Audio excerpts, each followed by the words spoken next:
When Christopher Columbus landed on the island of Haiti in 1492, he discovered a complex and well-organized society, the Tainos.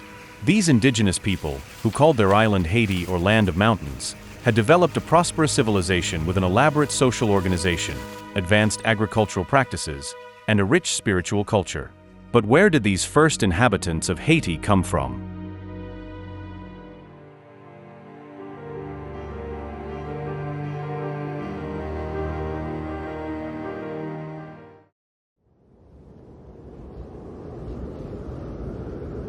The earliest evidence of human presence in the Americas dates back to at least 15,000 years ago during the last ice age.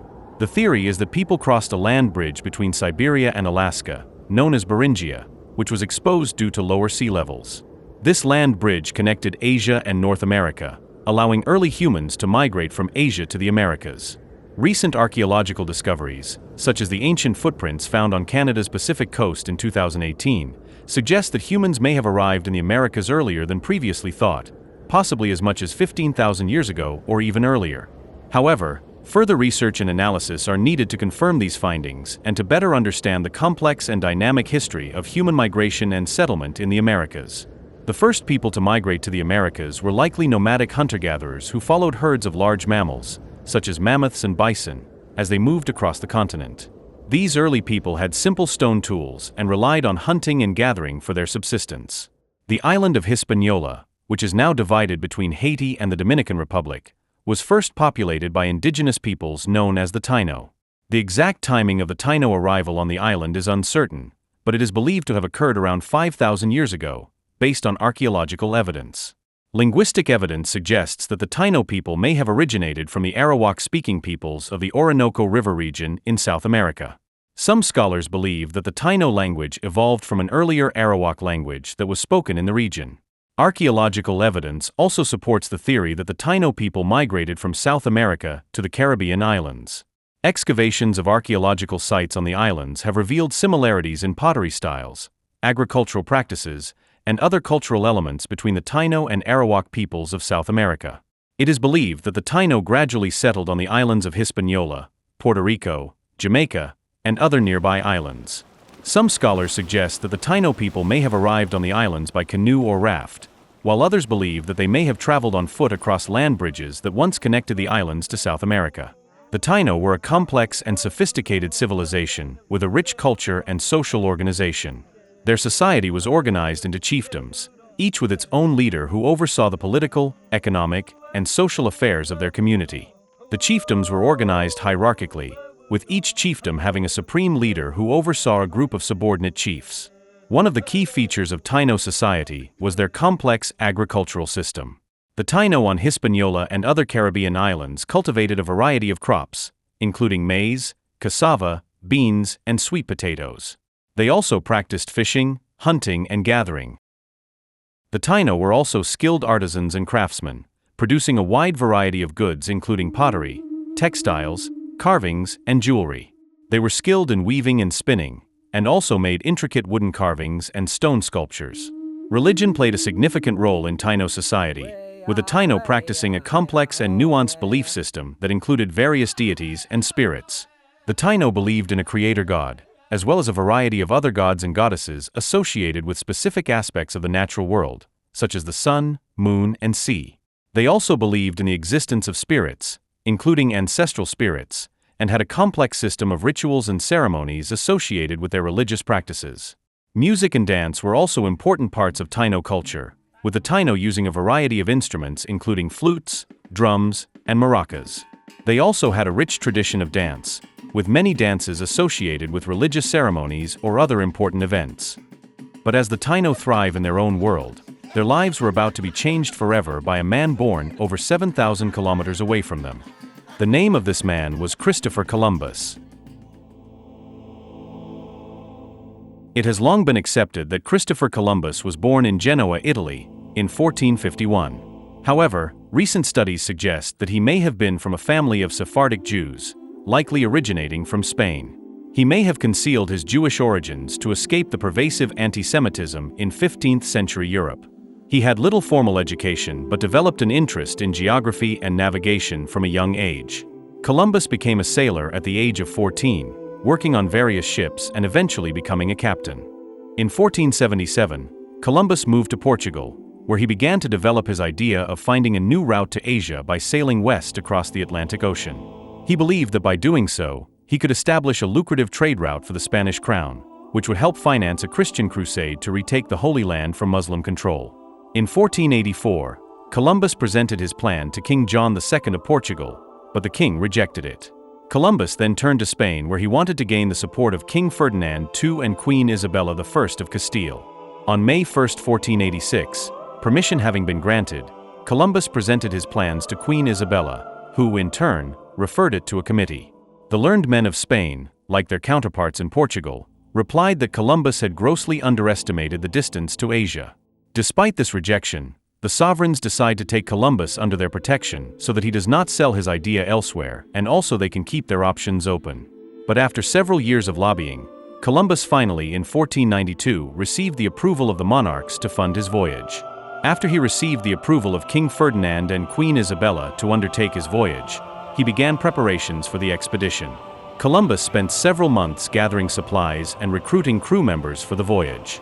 The recruitment of the crew nonetheless poses some problems. Few people are willing to volunteer for this voyage. The Franciscan friar Antonio de Marchena plays a notable role, notably by allowing Columbus to meet and convince the Pinzon brothers, whose local influence is great. However, for prisoners, including one sentenced to death for murder, are pardoned and released from prison to complete the crew. Columbus' brother, Bartolomeo, who served as the captain of the ship Pinta, was also part of the crew. Another challenge Columbus faced was finding enough funding for the expedition. Although the Spanish monarchs agreed to fund the voyage, they provided only a portion of the necessary funds. Columbus had to raise the rest of the money by borrowing from wealthy friends and business associates. Finally, on the evening of August 3, 1492, Columbus departed from Palos de la Frontera with 3 ships. The largest was a carrack, the Santa Maria, owned and captained by Juan de la Cosa, and under Columbus's direct command. The other 2 were smaller caravels, the Pinta and the Nina, piloted by the Pinzon brothers. About 90 men made up this crew. Columbus first sailed to the Canary Islands.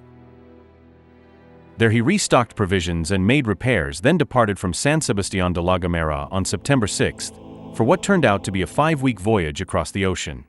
The voyage was difficult, with the crew facing many challenges including storms. One of the most severe storms occurred on the night of September 13, 1492, when the fleet was still in the Atlantic Ocean. The storm was so intense that the ships were separated, with the Pinta and the Nina drifting apart from the larger Santa Maria. The crew was terrified, and Columbus himself feared that they would all perish in the storm. However, the ships managed to survive, and they eventually regrouped after the storm passed. As they sailed westward, the crew faced also a constant struggle to maintain their supplies of food and water. They were forced to ration their provisions and rely on rainwater for drinking and cooking. The journey was physically and mentally grueling, and many of the crew members fell ill or died from sickness. According to Columbus's journal, 5 crew members died during the voyage, but other sources suggest that the number may have been higher. Also, some crew members doubted Columbus' abilities as a navigator and disagreed with his decisions about how to proceed on the voyage. This led to mutinous behavior on several occasions, with some crew members threatening to overthrow Columbus and turn back to Spain. On October 7th, the crew spotted immense flocks of birds. On October 11th, Columbus changed the fleet's course to the west and sailed through the night, believing land was soon to be found. At around 2 o'clock the following morning, a lookout on the Pinta, Rodrigo de Triana, spotted land. The captain of the Pinta, Martín Alonso Pinzon, verified the sight of land and alerted Columbus. Columbus later maintained that he had already seen a light on the land a few hours earlier, thereby claiming for himself the lifetime pension promised by Ferdinand and Isabella to the first person to sight land. In the morning, Columbus and the Pinzon brothers took a boat and landed on a small island, Guanahani, known to the local Taino people. The navigator had his taking possession registered in the name of the Queen of Castile by the notary who accompanied them. He named it one of the names of Christ, San Salvador, and proclaimed himself as the Viceroy and Governor-General. When Columbus and his crew arrived on Guanahani, they were greeted by a group of Taino people who came to the beach to welcome them. The Taino were curious about the newcomers, and they brought gifts of food and water to offer to the sailors. Columbus was struck by the beauty and simplicity of the Taino way of life. He described them as peaceful and generous, and he wrote in his journal that they were the best people in the world and above all the gentlest. Columbus was impressed by the Tainos' agriculture, their skill in making pottery, and their simple but elegant houses. Despite the initial friendliness between the two groups, there were also significant cultural differences and misunderstandings. The Taino had no concept of land ownership, and they did not understand Columbus's claims of taking possession of their island in the name of the Spanish monarchs. Columbus also had trouble communicating with the Taino, as he did not speak their language and had to rely on interpreters. Believing that he had reached the coasts of India, Columbus calls these natives Indians. Columbus was intrigued by the gold jewelry with which these Indians adorned themselves.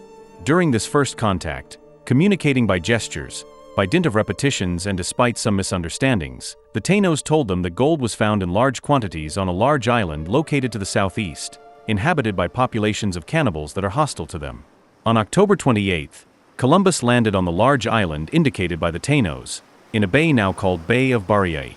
He gave the island, now Cuba, the name of Juana, in honor of the infant Don Juan, the son of the Catholic monarchs. On November 12, the ships set sail again. On November 23, Columbus lost sight of the Pinta and accused Martín Alonso Pinzón of desertion. In reality, Pinzón had gone alone to explore the supposedly coveted land of Japan. Columbus returned to Cuba, where he heard about an island to the east called Boyo by the natives. He set sail again on December 4 and on December 6, he set foot on the island and baptized it with the name of Hispaniola, La Española, the Spaniard, because it reminded him of the campaigns of Castile. He has reached the island that its inhabitants called Haiti or Quisqueya. These were the two main names used by the Taino people for their homeland. Haiti meant land of high mountains, while Quisqueya meant mother of all lands.